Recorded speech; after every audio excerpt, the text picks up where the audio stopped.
What's going on, everyone? I'm just a typical average American here today to react and continue learning about amazing facts about Canadian history, part 3.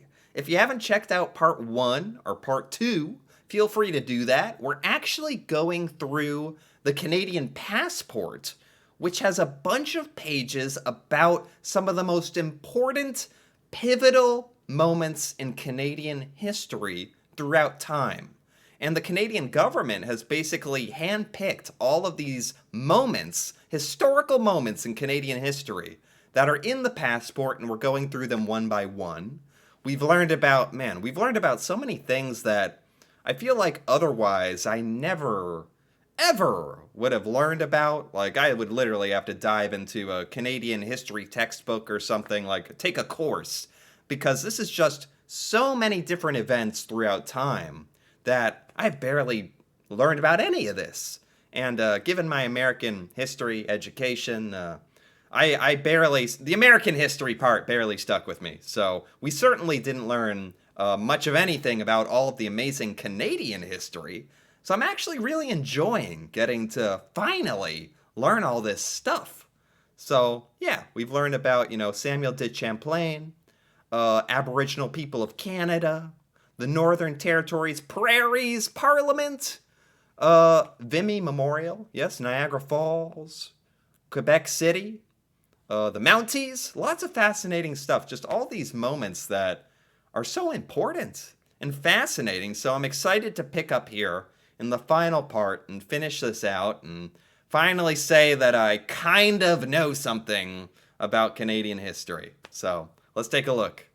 Okay, so these two pages are quite different from each other, so I'll have to take them one at a time. So the first one, it says, is Nellie McClung from the Statue of the Famous Five. By the way, you've probably noticed that all of these quotes are in French and English. That's official Canadian bilingualism for you. Any work? Right. It has taken me so long to even get used to the concept of French and English on everything in Canada. That is so, hard to get used to. Is that strange? That doesn't exist in America. I grew up my whole life. That has not been a thing. So it's honestly pretty cool. Seeing the English and French, it's different. So as for Nellie McClung, I have to say I've never heard of her. So I'm glad she's on this list. Work of the Canadian government must always print all text in French and English. So in the old days, Canadian women did not have a lot of political rights, so they couldn't vote, and they couldn't become members of the Senate of Canada for a very strange reason, because the Constitution of Canada says that, that the Prime Minister shall appoint qualified persons to the Senate of Canada. And the understanding of the law at that time was that a woman was not legally a person, she was something else. And women were not legally a person. I mean, don't get me wrong, America has had its fair share of equally egregious interpretations of the law, and law itself, not even interpretations, equally egregious laws. Certainly in America, famously, women's right to vote took a very, very long time to finally get passed. So this is honestly fascinating to hear about all of this and Canada's evolution through all of this, let's say.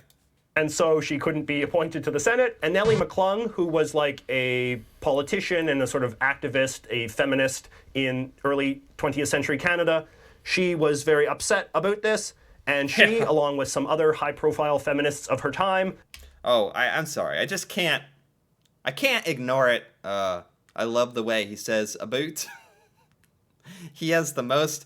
this YouTuber, JJ Makulo, very good, very informative, has the most Canadian aboot I've ever abooted in my life. So, anyway, he said aboot, so I had to. Was very upset about this, and she, along with some other high-profile feminists of her time, who were known as the Famous Five, did court challenges to argue that a woman was, in fact, a legal person and should be appointed to the Senate. And the Canadian courts were not into this idea. But the British were, and ultimately the British overruled the Canadian courts and allowed a woman to be appointed to the Senate of Canada. Wow, that's fascinating how that ended up working out back then. that the basically the British Empire had to step in and be like, no, no, we're making this happen. We're giving women more rights in Canada as basically part of the empire. So that's fascinating how that works out. Around the same time, a lot of the Canadian provinces were passing laws allowing women to vote. But anyway, there is now a statue of the famous five in Ottawa in the shadow of the Parliament. That's cool. The famous five. That's awesome. America has its fair share of famous women's rights activists and figures.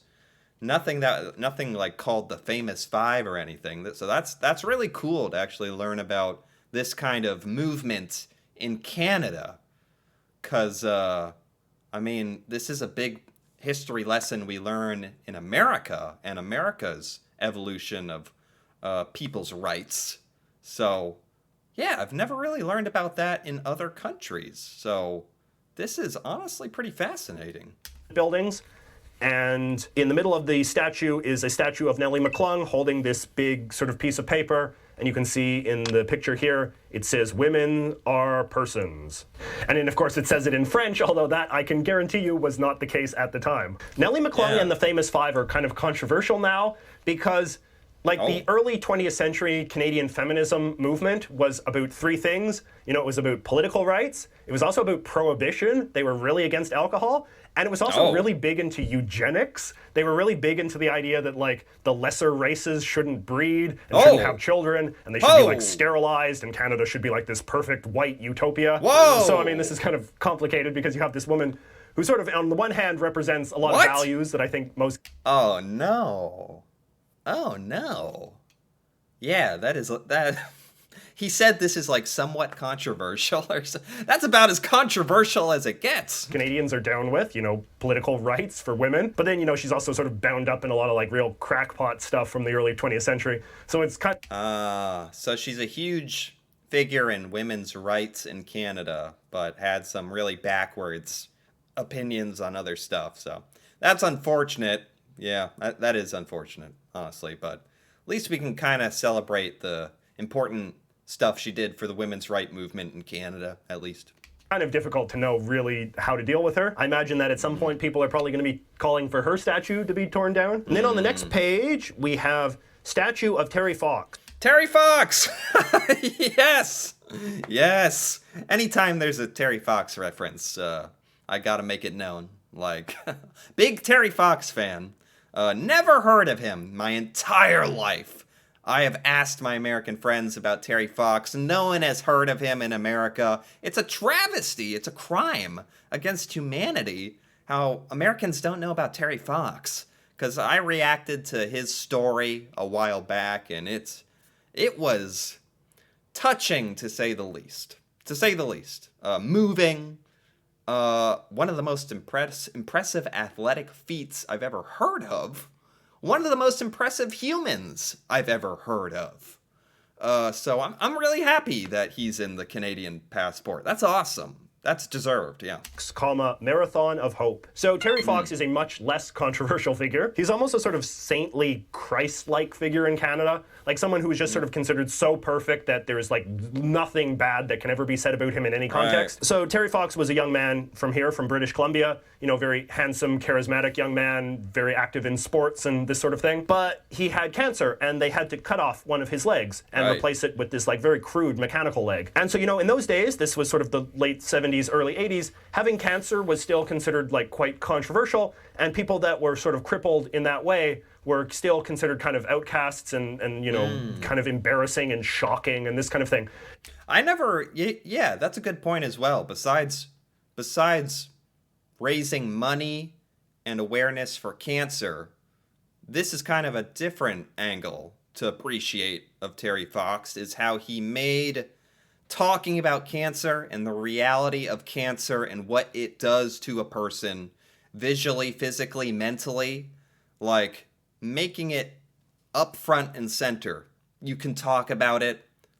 He made it so no one could ignore him, and probably made cancer much more of a household topic of conversation. And the fact that he had a prosthetic leg and was making it very public and known, and he wasn't ashamed by it. He was proud of it. And yeah, that's like beautiful, touching in a different way besides raising awareness for cancer, the disease, kind of like making cancer, people with cancer, like feel like, it's something they can show and talk about and show what has happened to them physically. And yeah, it's definitely like very uncomfortable for a lot of people to talk about or even acknowledge what it does to a person. So the fact that he made it so visible is a good thing. It's a good thing. So that's a cool way of looking at it, is what I'm saying. So I like that comment.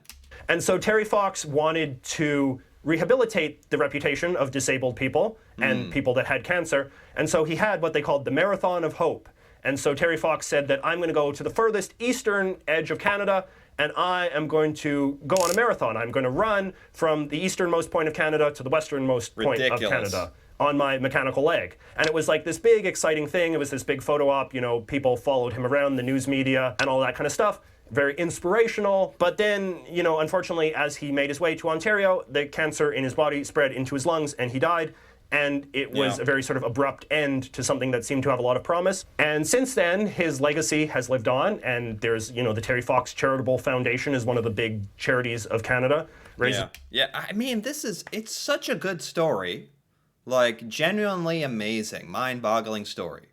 I couldn't believe that I'd never heard of it. Like, that is one of the most shocking things, probably. Like, period. Stories and people from Canada that I had never been made aware of as an American. Terry Fox. That was kind of mind-blowing. So, yeah, more people around the world should know about him, for sure. This is an enormous amount of money for cancer research. And the aftermath of that has sort of made him this very sort of sainted figure in Canada. There's lots of statues in his honor. You learn about him in school. He's sort of this very inspiring role model of, how you can achieve anything and tolerance and, just an all-around sort of good guy. Yeah. All right, and now we have a montage of Canada's various wars. I will try to get through these. We have Billy Bishop, First World War flying ace. So Billy Bishop is perhaps the most famous soldier in Canadian history. Billy Bishop. Yeah, I mean, in America, we don't learn much about Canada's history of war, let alone Canada's most famous military fighters or soldiers or military conflicts or much of anything like that, which is not exactly the best, or should I say the most pleasant things to learn about, but it is history, and wars are like very important in shaping Canada and world history, so this is interesting to learn about. First World War flying ace. So Billy Bishop is perhaps the most famous soldier in Canadian history. In World War I, he was like an expert dogfighter who killed a whole bunch of Germans. He won the Victoria Cross, which was, like the highest award of the British Empire. Then underneath Billy Bishop, we have the HMCS Sackville from the Second World War. HMCS stands for His Majesty's Canadian Ship. I'm not very great at military history, but the Sackville was a Canadian battleship that was very active, I think, on the Pacific front. But the bigger thing about it was that it just lasted for a very long time. In fact, it is still in existence to this day, and they have converted it into a World War II museum. Huh. That's what it's famous for, like just not going away, like just being there forever. And now you can actually visit it, I guess, huh? That's pretty cool. Kind of funny for like it didn't win some major battle or something. It's just like this military vessel that just would not go away.